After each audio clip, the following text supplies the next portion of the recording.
Okay, I guess it's began. Good evening, everybody. This is Aaron Stevens again, and I was just reaching out today to do my ceremonial speech. I wanted to congratulate a friend of mine who's very dear to me. His name is Jason. I don't know whether, well, Jason Tonery. Screw it. I mean, I don't think he would care if I use his last name at all, but it's out there now, I suppose.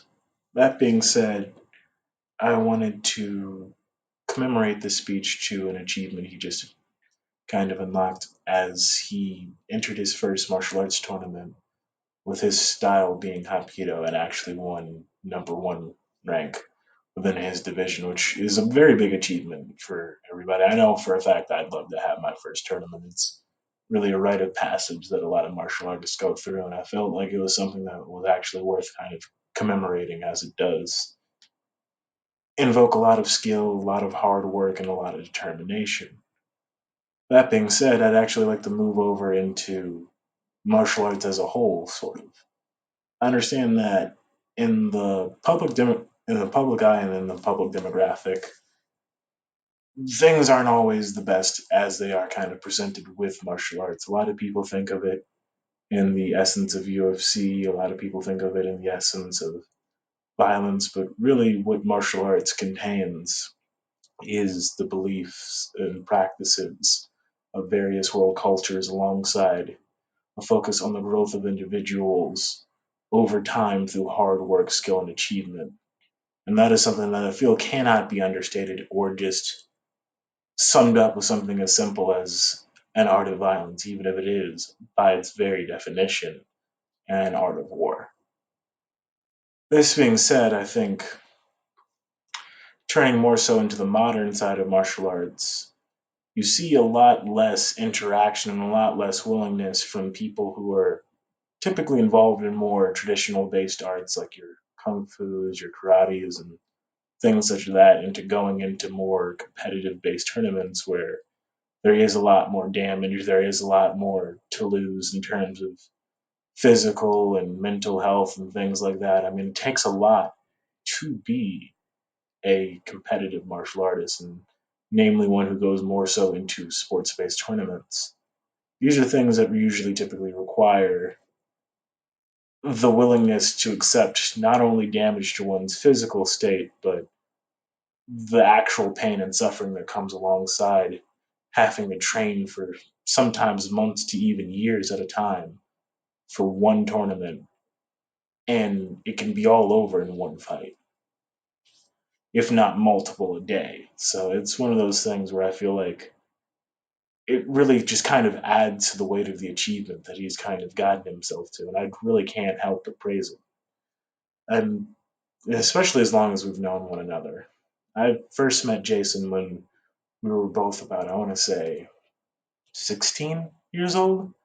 We met on a app called Amino, which was and still is a app under Facebook, which is more so a community-based site built around the idea of people who were struggling to make friends or just simply wanted to meet more people who are interested in their specific subfields, given communities and chats and able to govern themselves. It was in a lot of ways a lawless place, but it was also a place that I've had like that most of my friendships, even the ones going into adulthood, kind of sprang from.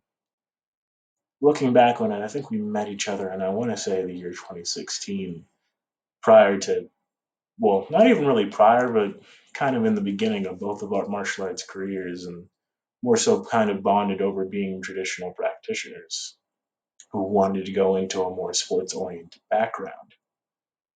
That being said, it's definitely been an interesting journey thus far, with the two of us going from, a really cool rivalry up to now where I guess we're kind of both a little bit older, a little less antsy, but I still can definitely look at a lot of the good times and a lot of the matches that came up. And even as recently as this summer, we've still kind of all, me and Jason and everybody from the Amino, met up and gone to tournaments and had our little matches and face one another in different matches and rule sets, and went to amusement parks and just generally hung out and it's a really cool thing, and I'm very glad for the friendships that were brought from that app, even if it wasn't always the best place to be. Moving forward, though, into kind of where we are now with him as far as his martial arts career, I'm really happy and I'm really proud to say that he's one step away now, especially as a brown belt, from achieving what many people within the martial arts community kind of aim for, especially practitioners kind of among our rank, which is the black belt testings. For his particular discipline of Hapkido, hailing from South Korea during the Korean, I guess, civil war. Technically, was it a civil war? I believe so. Either way, it is a very much combative art that still has a lot of military history and application, despite being an older one. And I find it very interesting that he's willing to go this far. A lot of people, at least in the modern day, when they think of martial arts, they might see these 10-year-old black belts, these child black belts. But in traditional systems, what a lot of people don't realize is the fact that you can't really, like, becoming a black belt usually is something that takes 10 to 20 years worth of hard work, dedication, and timing. This isn't something that you can just get from breaking a couple bricks or breaking a couple boards or even fighting a lot.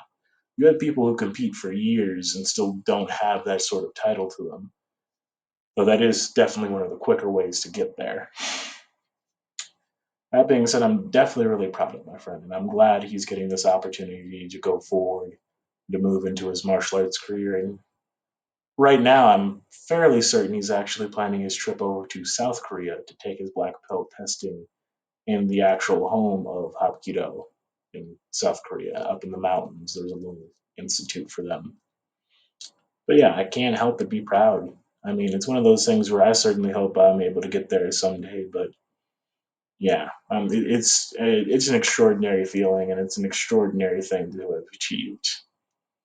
And who knows? Maybe we'll even get a couple matches in before he goes, or maybe when he comes back, we'll see whether or not he can take some of those right crosses and left hooks. I don't know. He can probably still go back and forth. His range is definitely better than mine, though.